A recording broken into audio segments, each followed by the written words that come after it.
Hello everyone, my name is Barry and welcome to my brand new YouTube channel, The Urban Ascetic. In this video, I'll just be doing a quick introduction of myself and the channel, why I decided to start it. But you will be able to find my other videos all around the channel. So a bit about myself first. My name is Barry, I'm based in Singapore. I was born here, but my parents are actually from Malaysia. My mum from JB, my dad from Klang in KL. I served in the army here in Singapore and then after that converted into a citizen.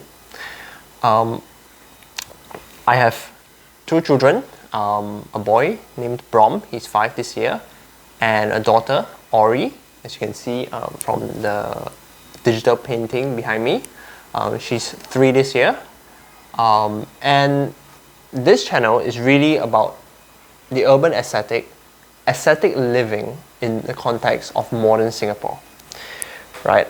So you can think of it as like best practices or thought leaderships around what does it mean to live well, with a sort of a specific emphasis on the ascetic part of it. Topics will include parenting, nutrition, plant-based whole foods, microplastics and my approach to microplastics. And a big chunk of it will be around character or spiritual formation. I'll explain what it means in a separate video, as well as self-care practices, things like stillness, contemplation, reflection, and journaling.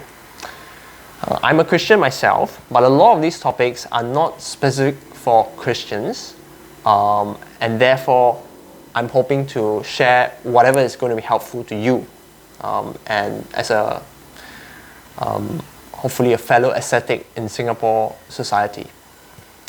I'm also very interested in the space between Singaporean culture and church culture. Not necessarily Christian belief, because Christian belief is actually still quite distinct from church culture, but I'm very interested in how that belief plays out in church and in our public spheres, as well as the nuances, the plus points, as well as some of the cultural narratives of Singaporean culture, which can be quite damaging, as I will analyze in other videos. So before I go on, I also want to clarify asceticism. So ascetic practices are typically associated with monk-ish kind of behaviors. Typically, you're denying yourself. So for example, in fasting, you're denying yourself food for a spiritual purpose, to become more holy or something along those lines, right? And while that is the traditional definition, I would venture to argue that actually all of us are ascetics in some sense or another, in very simple ways. So when I wake up in the morning, even though I'm very lazy, but I choose to wake up early to go to work, to me that is ascetic as well, because I'm denying myself in order to serve my employer or be on time or whatever. But at the end of the day, when I'm tired and I just want to rest, but I choose to do my exercise because I know that's good for me, and I sort of have a routine where I exercise 3 times a week, to me that is ascetic as well, right? So that is, all of these things are in a way, to me, denying yourself in favor of something else. So not necessarily like a personal spiritual growth kind of aspect. It could be for others, it could be for your own well-being. Right? And in that sense, we are all urban Singaporean, or whether you lived in any other developed country around the world, this probably applies to you, urban ascetics, right? And why I wanted to start this video, 3 reasons. So in the past 1.5 years, I've actually been writing a memoir. I'll post a separate video about that. And I've also had time to sort of review and discern what do I want for my life. And one of the things that I did was this Strengths Finder by Clifton Strengths Gallup. I recommend anyone to do it. It's very helpful for personal awareness and understanding your own strengths. But what came out of that assessment was that one of my top 5 sort of strengths was this idea of ideation, right? Which is generally true for me. I enjoy ideas, and I realized that I had a lot of thoughts in this space that some friends found helpful. So hopefully, and this brings me to my second point, people can benefit from what I share in and through these videos. right? So two reasons. One is it kind of aligns with my strength and ideas. I can go on and talk at length about different ideas, and I'm hoping that some people might benefit from it. In a way, you can think of this a little bit in the vein of Jordan Peterson-esque content, which, for those of you who are not familiar, he basically covers a lot around mindset and the way to think in order to live well. So that's the second reason, hoping that people will benefit from it. And the third reason actually is quite a sad reason, is actually to find friends. In the past 2 years-ish, especially since I've become a parent, I've found that most parents just aren't interested in the things that I'm interested in, as well as most other people just simply haven't really thought deeply about these things, and therefore actually I'm starting a YouTube video, a YouTube channel, in order to find hopefully people who are like-minded, who can correct my wrong understandings and who can challenge and spar with some of the ideas that I have here to sort of build maybe a community or a platform where we can sort of encourage and inspire each other further. Right, I've actually tried to find friends in a couple of different communities, but it's especially hard, especially given having kids. When you go for an event, you sort of have to maximize and talk to as many people in order to figure out who might be a good friend, and that's just not how friendships generally work. Right, so that's the third reason. Now, in this channel, you will find me using this term, the oppressive grip of culture, or we find ourselves deeply bound by the grip of culture. You'll find myself using this term quite often, and ascetic practices in a way is an attempt to break away from that. And let me just quickly give you a couple of examples, because this is, to me, a phrase that just keeps giving, right? We all live bound by culture and deeply gripped by it, and we don't understand it, which means that our own well-being and our experience of life is heavily influenced by these cultural elements that we find ourselves within. Right? So just a few simple examples. Singapore has a very busy work culture. People go to work, and one of the first things that goes out of the window when you're working is physical exercise. Right? So it may be that I set myself a plan to exercise 3 times a week, but the moment I'm busy, right, however well-intentioned I am, chances are that's the first thing that goes out of the window. And that's what I mean by the fact that we live in the grip of culture. And good intention alone is insufficient when we live in any culture. Right? A couple more examples. When I walk into a mall and I look at the food options available, let's say I go to a mall with my kids, and let's say I only want to eat plant-based whole foods.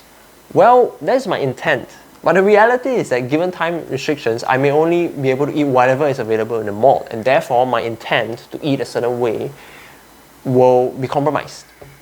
But these are sort of day-to-day practical examples, but let me give you a more macro example.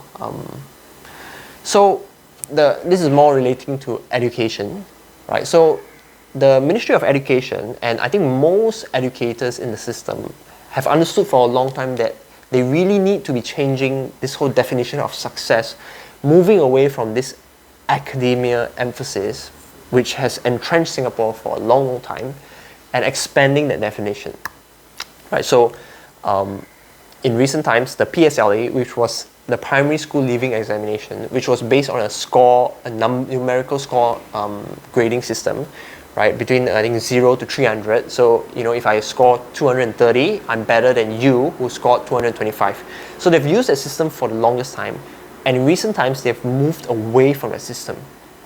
You might think that now there might be a musical element or an arts element or different ways of defining what is success, but no.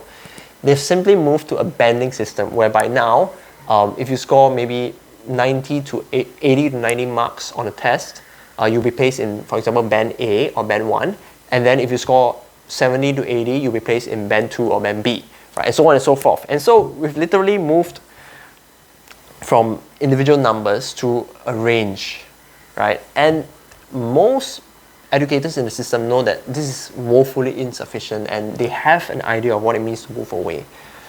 However, a friend of mine who was a principal of a school has said that the reality on the ground is that the parents are not allowing the education system to move away, because they are the ones who have been brought up and entrenched in this system.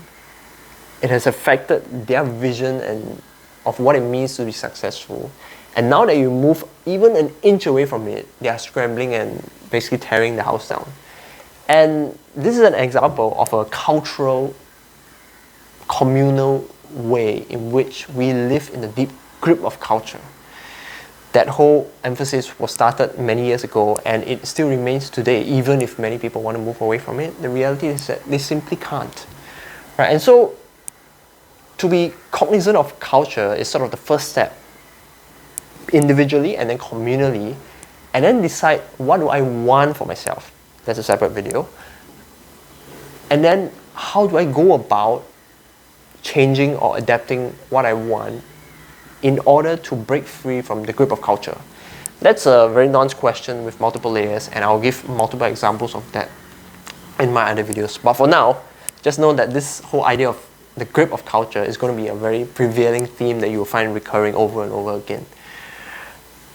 The last thing I think I'd like to say is that another reason, one of the main reasons why I started this channel is I hope to articulate the thoughts that other Singaporeans and other people in developed countries struggle with, and they may have some of these thoughts, but maybe they're very discontent with what society is offering them. They want to reject the cultural narratives of maybe striving in the rat race, so on and so forth. And they want a deeper sense of personal satisfaction, well-being, spiritual growth. And so but they don't really have the time. Right? And so I'm creating this channel in hope of reaching this group of audience, to spur on thought, to encourage each other, and hopefully to build a community as well as practices that you will be able to adopt and take away for your own personal well-being and desires, whatever you define that to be.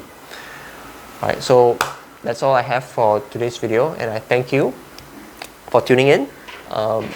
Please like and subscribe, and if you enjoyed my video, do share it with a friend.